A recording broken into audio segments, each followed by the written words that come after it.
Oh, poorly. Won't see him no more. Chase Claypool won't be writing any more notes from the Buffalo Bills because he's off the rooster. But thank you for being on the roster for the Mafia Minute presented by Caesar Gap Fantasy Football. I'm Magnum Mills here with Jamie G to talk about all things Buffalo Bills. Thank you very much for checking us out. The Mafia Minute is presented by Caesar Gap Fantasy Football. Once again, you can find us wherever you can podcast and on YouTube. We're on social media at Caesar Gap FF. Find us on the interwebs at mafiaminute.com. We keep it nice and easy to remember, just like them flaps. FLAPS. Follow, like, and please subscribe. Jamie G, I know the injury news has not been necessarily great, but are you still keeping your head up? $2 all over there. Keep your head up. Absolutely. What's up, Mafia? It's your boy, Jamie G. Esquire the fifth. I'm like giddy. I'm so excited. I'm like a kid on Christmas morning because the Bills are back, baby, and we get to watch them for real in about a couple weeks. I think it's 3 weeks or whatever it is. It's around the corner. I cannot wait. I'm super optimistic because why? We have a outstanding franchise quarterback, and as long as you have for years, we didn't know what it was like to be like, well, they always got a chance because they got so and so at quarterback. We finally do, and I think the team is still very good. I still believe in the coaching staff. Yeah, there's a lot that needs to be answered, questions that need to be answered, and there's some unproven parts of this, but I think that the core is still good, and I cannot wait, man. I still think the Bills have as good a chance as anybody else. Let's move into the Bills on parade, the latest Bills news and notes. And Jamie G, I don't mean to grinch you here. I don't want to bring Christmas that early. But right now, we've got Curtis Samuel week to week with a turf toe. Chase Claypool is gone. He's off the rooster. MVS is hurt, not guaranteed to make the roster. How are you feeling about the wide receiver core right now? We saw that they signed Damiere Byrd to a 1-year deal. They kicked the tires on Corey Davis, the former number 5 overall pick. How are you feeling right now? Is it just more Dalton Kincaid all the time, or what's up? Look, you're concerned. I mean, this was a big question mark coming into the season. I still feel really good about Khalil Shakir and his arc coming off of a great, kind of back half of the season and playoff run into this season. I think he has the opportunity to be fantastic. Yes, Dalton Kincaid, I think could lead the Bills in receptions. And I'm really excited about Curtis Samuel. I'm concerned about the turf toe and just knowing he's kind of had these nagging injuries in his past. This is the first time to take a talent like Curtis Samuel and give him a quarterback like Josh Allen. I'm so excited. We saw a couple flashes that first preseason game. He made a play or two. Reports out of practice have been, he's pretty electric. They're figuring out the right ways to use him. Really excited to get him back. I think there's enough here. Obviously, Keon Coleman, I just caution all of Bills Mafia. He's going to be great, but give him time. I think he's going to be slow at first in terms of the production he gives. And that's really true of any rookie outside of Josh Allen. And you could even make the case that maybe that's a little bit true too. But that's really been true under McDermott. Rookies don't come in and like lead the team in anything under McDermott. And it's just a thing, for better or worse. Caution here. I think he's going to be great. He's going to flash, but I don't expect him to come out and be, put the team on his back or anything like that. So he's going to contribute. I expect the backs to fill the void. And I think Joe Brady can find a way here with what he's got. He's still got number 17. You're going to be okay. I like how you try to keep that optimistic, but we have a little bit of a news sandwich here. And I still think that's probably not the greatest news up top, but let's put some good news in the middle of the sandwich because there has been a recent report, a study that looked at the price rankings for NFL teams, trying to figure out what teams are most affordable for their fans. According to the study, the Buffalo Bills have the second most affordable general admission tickets in the league at $101.64. League average is about $121. They also found that Highmark Stadium offers the sixth cheapest beer price at $7.75. That is about $1.05 cheaper than the league average of $8.80. Jamie G, you got to feel good about that, right? Like, at least until you get in the new stadium, you're getting in cheap and you're getting the fairly good beer price.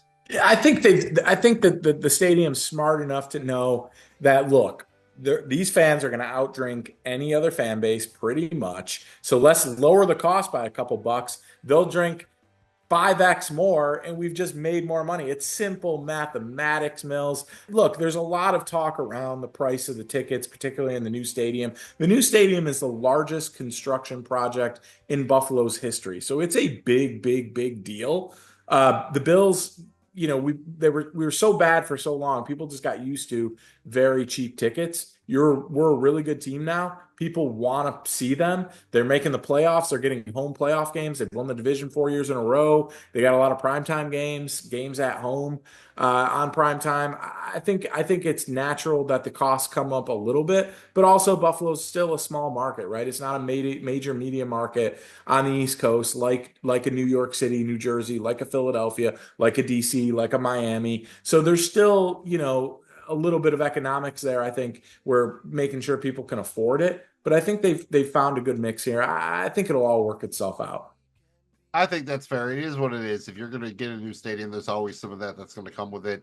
I think the PSLs are kind of the sticking point, but let's be honest. Anybody who has enough money to pony up $50K per club seat license, we don't feel that bad for them. Some of those renderings they've showed are absolutely insane. It's almost too much, right? It's like a ski escape in Switzerland or something like that. It's almost like, and so like I wouldn't call it antithetical necessarily to Western New York, but I'd rather have like just here's the club suite where everyone throws chicken wings at each other and dives through tables.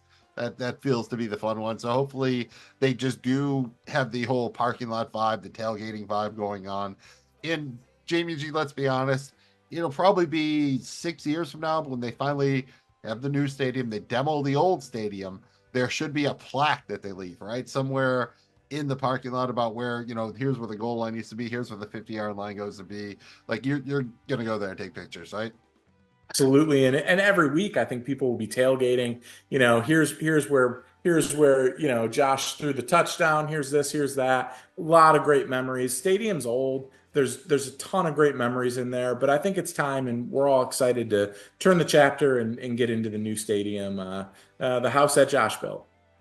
One thing that came off the Buffalo Bills subreddit was the idea that maybe they should put something to commemorate where the first dildo was thrown onto the field. And then the idea would be that there would just be this little golden dildo sticking up, and then people would trip over and be like, oh, damn, I tripped over the dildo. Well, it could become like a worshiping thing where people have to touch it. Oh, it would probably that would be the problem. Is it would become way too much of a worshiping thing. They'd have to. It would absolutely lose that whole part of the parking lot, 100%. Yeah, before you know it, people will figure out how to drink off of it or something, and it'll be a thing. But yeah, I mean, shout out to there's that one classic. Somebody took this classic picture where Brady's trying to throw the football into the end zone. It's incomplete, but there's somebody throws the dildo and it lands, and it's just going back and forth. There's more than Bills one fans, classic we picture. love you. That's shout out Bills Mafia. And the one thing that we have to shout out, but not nearly as much fun, is that you probably have some issues with the backup quarterback right now. Trubisky had been somewhat ineffective. Now he banged up his knee. He's out a couple weeks. Obviously, you do not want Ben DiNucci there. You sign Anthony Brown Jr. Obviously, just a body, right? Just someone to take some snaps. What do you think here, man? Could you pay the toll for Ryan Tannehill? Is there any other move? Do you look for a quarterback in cutdowns? How do you think the Bills should play it here at the backup? This is one critique that I have of Brandon Beane and Sean McDermott. Josh has never really had a good backup. And, Matt Barkley kind of had his moments here and there. But this has been an issue with this team. And the team is, I understand, if you lose your best player, your chances are really small of doing anything. But I still think that they should have talent in that quarterback room, a veteran, and then be constantly developing somebody. I think this was a good year to maybe they had a bunch of draft picks. I know they had to rebuild a lot of stuff, but maybe instead of taking somebody who might not even make the roster, maybe take a flyer on a Joe Milton. I think he looks to be the best quarterback on New England's roster, right? So I just think that this would have been a good year to take one. I'm disappointed in how they've approached the backup quarterback position. Trubisky has been absolutely horrible. I get that they like him. He's a team guy. He's good in the locker room. He probably adds value to the film study and in the quarterback room specific, but he is not good at all on the football field, like terrible. And now he's banged up. And, Ben DiNucci, they just need a body to play in that final game. I don't know that the starters are going to play. Maybe they will, but they're certainly going to need bodies. But this is an area of concern for me. I wish we had better depth in the quarterback room. Outside of Josh Allen, we probably have the worst quarterback room in the NFL. That's what's crazy. A lot of it came down to how you look at Trubisky, and I think unfortunately he kind of is what he is after going, to the Steelers, and then he's just not a starter. He's a decent fill-in guy for a half a game, maybe give you a spark for a minute, but I think if you had to play him for 3 or 4 games, you're in deep trouble. And I don't know what else you could do right now. I think you have to get lucky during cutdowns, unless you want to would you trade right now, basically the nothing, a conditional 7th round pick for Zach Wilson? I don't know that he's any better than Trubisky. He's younger, but I think I'd probably rather take Trubisky just because he knows the system Well, then already. Anthony Brown Jr. or Ben DiNucci, right? Because at least the dude has physical skills, and he's young enough that at least you could hope maybe if every once in a while. Well, I'm talking about to Geno make Smith the team here. I don't expect DiNucci or Anthony Brown. Yeah, it's probably Tannehill, right? It's Tannehill or bust. I don't know that anyone else is out there, but the problem is he'd probably ask for more money than he can comfortably fit under the salary cap. Yeah. Unless he just wants to be on a roster and get a chance, I think he'd make the offer. I mean, obviously, if he's willing to sign for the minimum, I think that's a no-brainer. But if he wants, $6 million to be the backup, that might be tough to fit in. Yeah, it's a tough situation. I think ultimately they'll ride with Trubisky and hope that he heals quicker, and so they don't have to carry another body come week 1. Jamie G, I feel bad because, this was kind of the down end. There were 2 bad parts of the sandwich, and then we got to follow up the bad sandwich with some bad fries or bad side, whatever you want to call it. Linebacker Matt Milano is most likely gone for the season again. There's no way to sugarcoat this. Massive loss. Definitely impacts everything going forward with him. I know you've had a little bit of time to deal with it now. It certainly isn't anything that's it sucks. That's all I can say. It sucks. What do you want to say about Milano and how they move forward? Healthy, I think he's the best player on the defense, and I don't even think it's that close. I think he's a top 5, maybe top 3 linebacker in the NFL. His ability to cover, tackle, blitz, he's nasty, catch the football. He's just an absolute stud. This is a major, major, major blow, ultimately because he worked so hard to get back from that injury last year. I think the only silver lining for me is the Bills have been through this, particularly at the linebacker position last year, and I think they found some depth. It's not going to be the same. I was so excited to see Terrell Bernard and Matt Milano playing side by side. I think when both those guys are in the game and healthy, I think they're one of the best, linebacking units in the league. I mean, they're up there, dude. They're really, really good. I'm holding out hope he's back in time for December. We saw last year, Daquan Jones had a bicep, missed a bunch of time, came back in time for playoffs. It happened, I think, week 5. So I'm hoping maybe he can come back in time for December, but there's no sugarcoating it. This really sucks, dude. I love Matt Milano. He's so fun to watch. He's a phenomenal player. You just can't make up his production. And it's to quote Spalding from Caddyshack, it's like double turns here, right? Like he's worked his way so hard to get back from this one injury, and now it's a completely different injury. It sucks. And now we're gonna see what this coaching staff did to develop Dorian Williams and whoever else they decide to fill that void. They are 1-0. They developed somebody to fill the void of Tremont Edmonds, and I think maybe he's even better. And Terrell Bernard, he certainly had a more impactful season last year. Maybe better is not the right word, but he was really good last year in terms of impact plays, interceptions, fumble recoveries, things like that. Something Tremaine Edmonds struggled with. Much cheaper. Efficient. So if they can do it again, we'll see what they got in Dorian Williams. Obviously there's a couple of other players at the depth chart there, but I no question, dude. Defensive coordinator was the linebackers coach. They got to get this right, and they got to hope that no one else gets hurt at that position. I guess it's one of those things where you can look back and say maybe it's the only silver lining of last year is that the defense had to operate without Milano for so long that they started to figure out how, right? They started to evolve some of the other players started to take on other responsibilities, and it really, really sucks that he's out. But unfortunately, it's not new. It's just going to be a continuation of what there was last year. Yeah. It happens. I mean, even look, Jordan Poyer signed with the Dolphins, broke his thumb. And maybe y'all are cursed all the way around. I don't want to necessarily say it's that way. Before we move on, just let me ask you, if he doesn't come back this year, you think the Bills will ask him to take a pay cut next year? Matt Milano. It's possible. I mean, look what they did with Von Miller. I think they have a bunch of players that really want to be here and want to win and want to see this thing through. They've been very close. The window's still open, despite what the national media may think. And despite whatever happens this year, next year is going to be even better in terms of their ability to, kind of get over some of the salary cap hurdle they had to get over this year. So it wouldn't surprise me at all if they did. It wouldn't surprise me at all if he agrees to it and it becomes public, because I think he, more than anything, he wants to be on this team and wants to win. And they're just high character guys. I know that's cliche, but they really do have a locker room full of high character guys.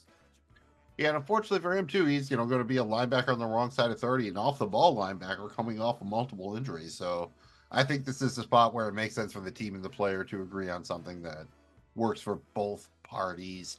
Let's move on to the second preseason game. Jamie G, what do you think, man? What's the main thing that stuck out at you here from the matchup against the Steelers? I will note that the starters were expected to play. They did not play. Sean McDermott called it out because of the field. Makes a lot of sense. No problem with that.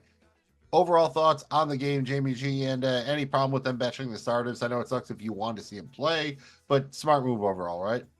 I think it was the right call, especially coming off the news of Milano. It's just, let's just be smart here. I really wanted to see him play because I wanted to see how they responded. I will say this: the team overall responded to Sean McDermott's message after week one when they came out looking just kind of flat, like it was just kind of another practice. They responded. Let's start on the offensive side of the ball. I thought the run game was a lot better. The offensive line controlled the line of scrimmage way more than they did in week one of the preseason game. There was holes. You started to see some of the running backs get after a little bit. We saw a couple of decent, drives that led to, I think, a field goal or two with Trubisky. But we also saw some kind of errant throws and just not the same type of cohesive offense we would have saw out of a Josh Allen-led offense. But I think the big thing that stood out to me was the offensive line played a lot better. On the defensive side of the ball, same thing. We completely controlled the trenches. I mean, Gregory Rousseau was an absolute monster. He had 2 grown men sacks, just winning on pure bull rush, speed, and power. He looks faster. He looks bigger. And I know that's hard to be when you're 6'8" and a monster already, but he looks like he's poised to have a really good season. I thought the interior of the defensive line played really well. It's good to have Ed Oliver back. Hurt his knee on the first play last week and didn't play again. So it was nice to have him out there. He got a sack. Some of the depth guys that they signed this offseason, that were Austin Johnson and some of the others that were playing out there. It was good to see Daquan Jones get a couple snaps. So I thought that was great. But for me, the absolute highlight, and I will say Taron Johnson is he's just so good. He's just absolutely so good. He had a huge play. But for me, the highlight was the linebackers. It was a huge surprise to me, not that Dorian Williams started, but that Joe Andreessen, Buffalo Joe, local guy living out his dream for all of us that dreamed of playing for the Buffalo Bills growing up in Western New York. Man, it's so awesome, dude. I was literally tearing up. I had chills. I was so happy for him. He got the start, and he did not disappoint. All over the field, explosive, super instinctful, making plays. I think he had a record high or game high 12 tackles, 8 of which I think were solo. The guy was all over the place in the backfield. Coverage skills were good. He did not look out of place. It's preseason. Let's not crown him or anything. I'm not going to Dennis Green him here, but it really impressive. And I thought Dorian Williams played pretty well too. Flying to the football, you can see his speed, which, something that Matt Milano had that we really liked. So it was nice to see those 2 linebackers really be able to play well. And I thought the corners were outstanding in this game too. Both Christian Benford and Russell Douglas, and some of the depth as well. So those were all good things. And then last but not least, Mills, Bass. Bass 3 for 3 on the field goal after having a shaky week of practice. I know one practice he was like 1 for 3 or 0 for 4 or something. So it's nice to, for at least 1 week, not think we have a Tyler Bass problem. I think one thing that's nice to point out here is how well that the coaching staff has done despite the turnover. Look at your defensive line. Ed Oliver, Greg Rousseau, AJ Epinesa. These guys took years to develop, but they are developing. The same thing I think is happening at linebacker and hopefully at corner, at safety. It takes time to develop, but the team just fostered an environment where they can give these guys time to develop, play them in situational roles, and then hopefully, deploy them as well as possible. Yes, it sucks that Milano is out, but right now you feel like, maybe Bernard, Dorian Williams is next man up. You got your boy Joe Buffalo here, great nickname, hard to beat that. Maybe that's enough, right? Linebacker is one of those positions where it's not crazy to have, especially off the ball linebacker, somebody come up kind of out of nowhere and be really good.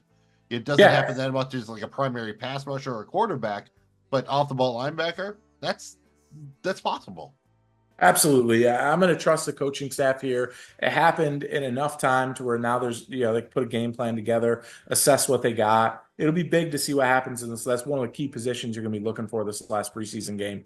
See who kind of wins that, and not only who wins it, but who secures that depth of the next person in there. So I think that's important, Mills. Not to end with a bad negative here, but we do got to talk about some of the injuries. We had another kind of plethora of injuries here. Scary moment for MVS with Marquez Valdes-Scantling hurting his neck. Appears to be okay week to week.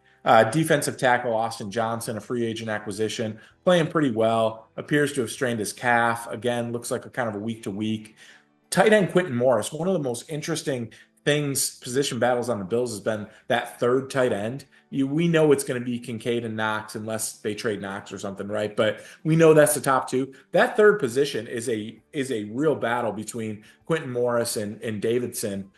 They both made plays in this game. I thought Quentin Morris had a great game. He's been really good on special teams. He was playing really well. Took a tough fall on his shoulder. The rookie defensive end, 5th round pick, Javon Solomon, who's been really nice, flashing speed, bend off the edge. I've really enjoyed the way he plays. Calf week to week. And then, of course, we talked about Trubisky with the knee. So a bunch of injuries. It's part of the game.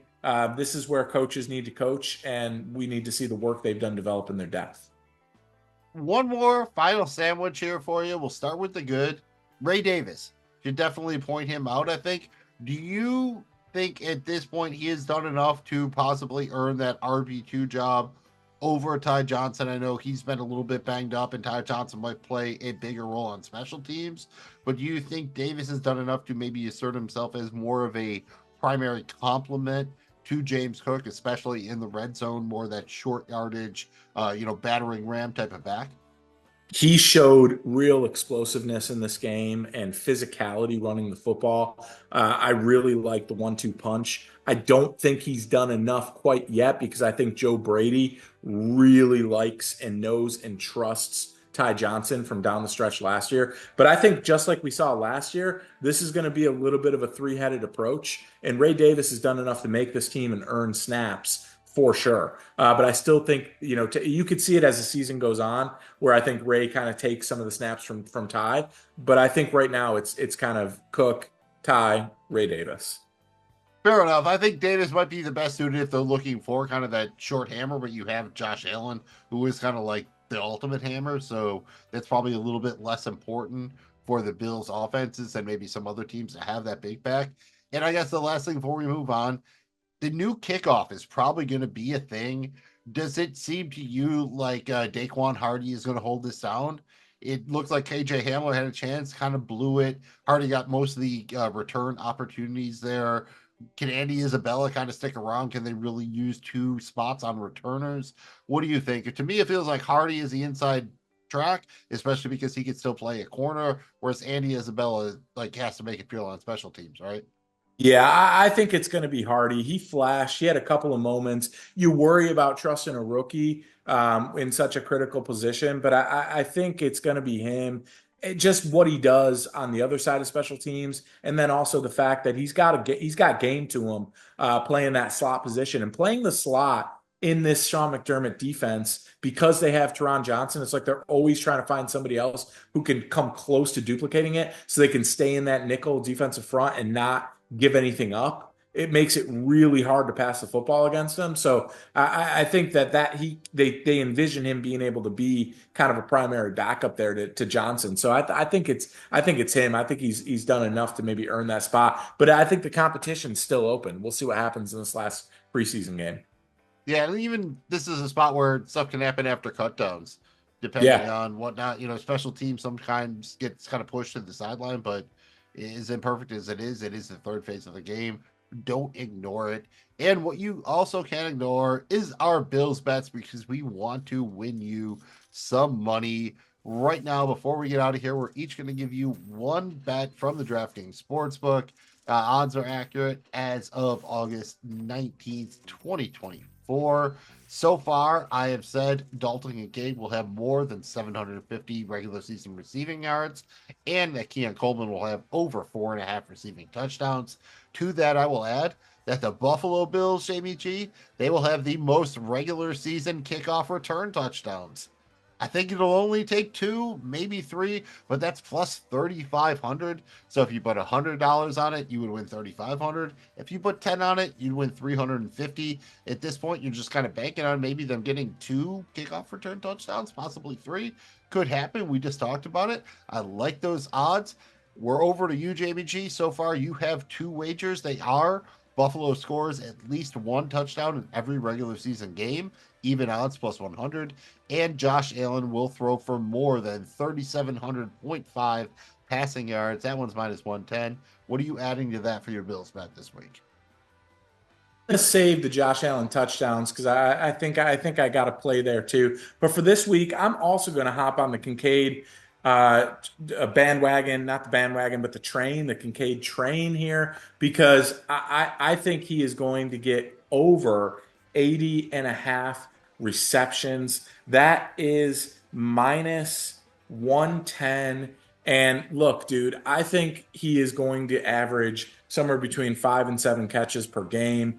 I think he could lead the Bills in targets and potentially yards, but definitely targets. And I see him making a major contribution, particularly as this receiving core comes of age. You got Keon Coleman that's likely to start a little bit slow. Right now, you've got Curtis Samuel with the turf toe. They're going to ease him back in slow. You've got Khalil Shakir that's there. And that's about it, right? I mean, yeah, we got Mac Hollins and a couple other players, but I think Dalton Kincaid's going to be a major target. I expect him to get over 80.5 receptions on the year. I mean, you got Dalton Kincaid, so you can do a Roadhouse thing there. You got Khalil Shakir, so you can do a Shakira thing. You got James Cook, so you can do a cooking thing. There's a lot to work with there before you even get to Josh Allen. So I think there's plenty to be excited about the Bills. There's also plenty to be excited about the Mafia Minute. We will be back again to preview the regular season. Then we'll be here throughout the season, doing all the Bill stuff all the time. Jamie G, anything to add before I remind everyone where to find us? Just get ready, Bills Mafia.